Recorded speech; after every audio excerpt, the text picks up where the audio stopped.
Hello everyone, study today with Viplav YouTube channel में आप सभी का स्वागत है। आज हम डिस्कस करेंगे जैक बोर्ड एग्जाम 2022 के क्लास 9th टर्म 2 साइंस के इम्पोर्टेंट क्वेश्चन को डिस्कस करेंगे। तो चलिए डिस्कस करते हैं इम्पोर्टेंट सब्जेक्टिव क्वेश्चन जो कि क्लास 9th टर्म 2 के लिए है। तो क्वेश्चन नंबर 1 को देखिए। क्वेश्चन नंबर 1, कार्य का एसआई मात्रक क्या है? वर्क का एसआई मात्रक क्या है? वर्क का एसआई मात्रक जूल होता है। वर्क का एसआई मात्रक जूल होता है। और याद रखना, वर्क इक्वल टू क्या होता है? एफ इंटू एस होता है। एफ मतलब बल होता है, फोर्स होता है, और एस मतलब डिस्प्लेसमेंट होता है। याद रखना है इसको, इस फॉर्मूला को। नेक्स्ट क्वेश्चन को देखिए। ऊर्जा क्या है? ऊर्जा क्या है? कार्य करने की क्षमता को ऊर्जा कहते हैं। कार्य करने की क्षमता को ऊर्जा कहते हैं। और याद रखना, ऊर्जा का एसआई मात्रक जूल होता है। कार्य और ऊर्जा का एसआई मात्रक जूल होता है, याद रखना। नेक्स्ट क्वेश्चन को देखिए। ऊर्जा का एसआई मात्रक क्या है? ऊर्जा का एसआई मात्रक जूल होता है। याद रखना है, कार्य और ऊर्जा दोनों का एसआई मात्रक जूल होता है। नेक्स्ट क्वेश्चन को देखिए। नेक्स्ट क्वेश्चन, किसी वस्तु की गतिज ऊर्जा के लिए व्यंजक लिखिए। गतिज ऊर्जा kinetic energy is equal to क्या होता है? Kinetic energy is equal to क्या होता है? हाफ एम वी स्क्वायर होता है। हाफ एम वी स्क्वायर होता है, इसको याद रखना। गतिज ऊर्जा बराबर हाफ एम वी स्क्वायर। और याद रखना, वेग को दोगुना कर दिया जाए तो गतिज ऊर्जा 4 गुना हो जाएगा। इसको याद रखना, क्वेश्चन पूछता है एग्जाम में। अगर वेग को दोगुना कर दिया जाए तो गतिज ऊर्जा 4 गुना हो जाता है। नेक्स्ट क्वेश्चन को देखिए। Question number 5। क्वेश्चन नंबर 5 को देखिए। जब हम धनुष पर तीर चढ़ाते हैं तो उसमें कैसी ऊर्जा संचित होती है? जब हम धनुष पर तीर चढ़ाते हैं तो उसमें स्थितिज ऊर्जा संचित होती है। स्थितिज ऊर्जा संचित होती है, याद रखना है। और स्थितिज ऊर्जा का जो फॉर्मूला होता है वो होता है mgh। mgh याद रखना है। नेक्स्ट क्वेश्चन को देखिए। जब आप साइकिल चलाते हैं तो कौन कौन से ऊर्जा रूपांतरण होते हैं?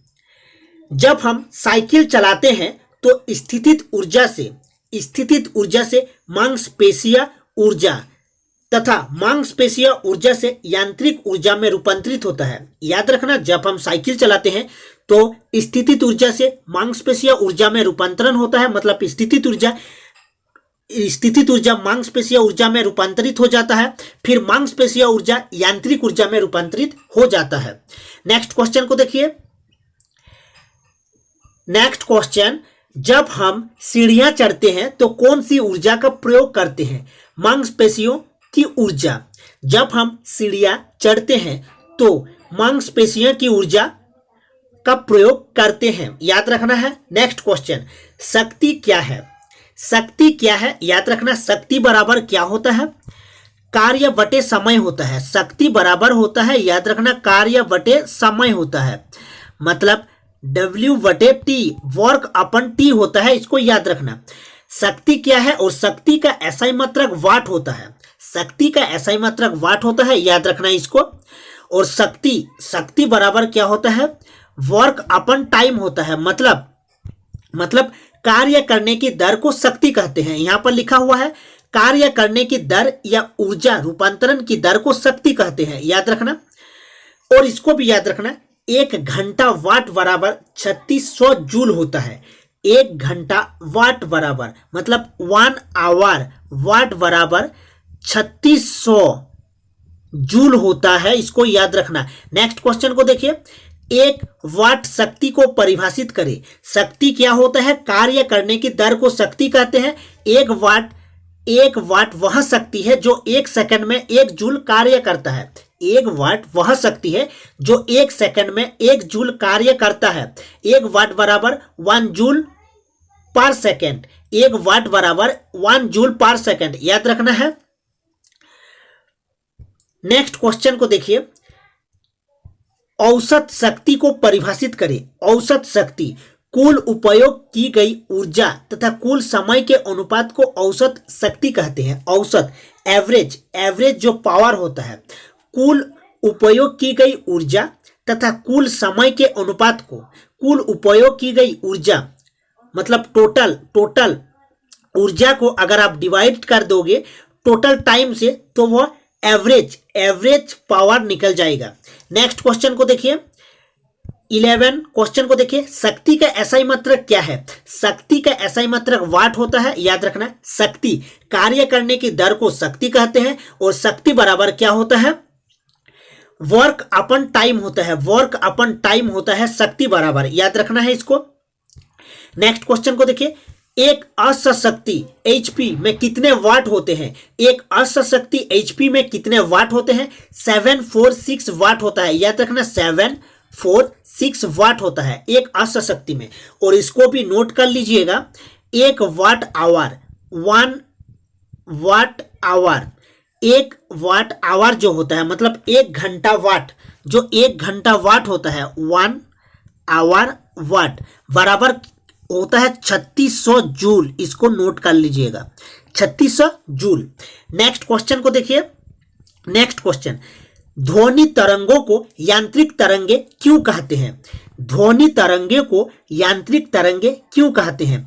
ध्वनि तरंगे माध्यम के कणों की गति द्वारा अभिलक्षित की जाती है। मतलब ध्वनि अगर ट्रैवलिंग मतलब जो साउंड होता है ट्रैवलिंग के लिए उसको मीडियम चाहिए।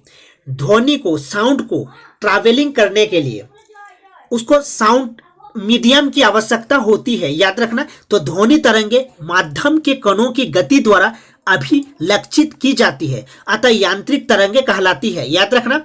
और इसको भी नोट कर लीजिएगा कि जो साउंड होता है सबसे ज्यादा स्पीड होता है, साउंड का जो स्पीड होता है वो सॉलिड में मतलब ठोस में सबसे ज्यादा होता है, ठीक है, सॉलिड में, उसके बाद लिक्विड में मतलब द्रव में, उसके बाद गैस में होता है। जो ध्वनि मतलब साउंड की जो स्पीड होता है वो सॉलिड में मतलब ठोस में सबसे ज्यादा होती है, उसके बाद द्रव में होती है, उसके बाद गैस में होती है, इसको नोट कर लीजिएगा। और जो साउंड होता है वायु में उसकी जो स्पीड होती है वो 332 मीटर पर सेकंड होता है।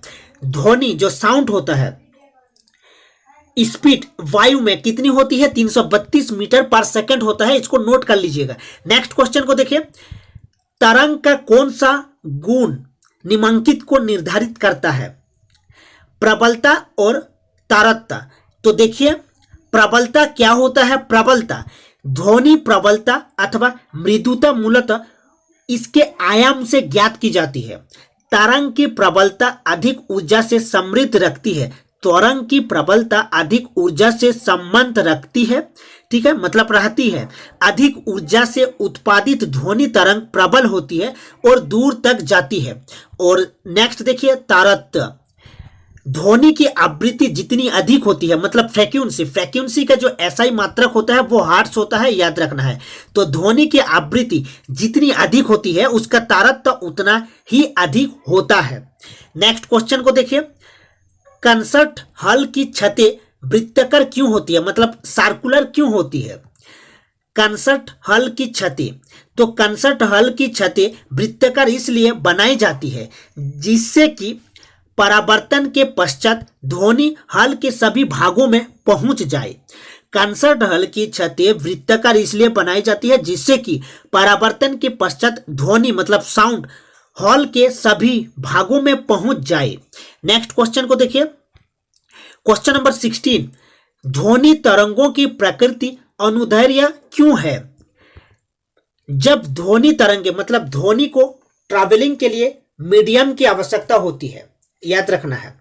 जब ध्वनि तरंगे संचरण करती है तो हवा के अणु तरंग की गति की दिशा के अनुदिश गति करते हैं। मतलब जब ध्वनि तरंगे संचरण करती है, ट्रैवलिंग करती है, तो हवा के अणु तरंग की गति की दिशा के अनुदिश गति करते हैं, इसलिए ध्वनि तरंगे अनुदैर्ध्य तरंगे होती है। और याद रखना वायु में, एयर में इसकी जो स्पीड होती है ध्वनि की वो 332 मीटर पर सेकंड होती है, मीटर पर सेकंड को याद रखना। तो ये थे इंपॉर्टेंट क्वेश्चन जो कि आपको एग्जाम में देखने को मिलेगा, क्योंकि इसी टाइप के क्वेश्चन एग्जाम में देखने को मिलता है। तो मिलते हैं नेक्स्ट वीडियो में।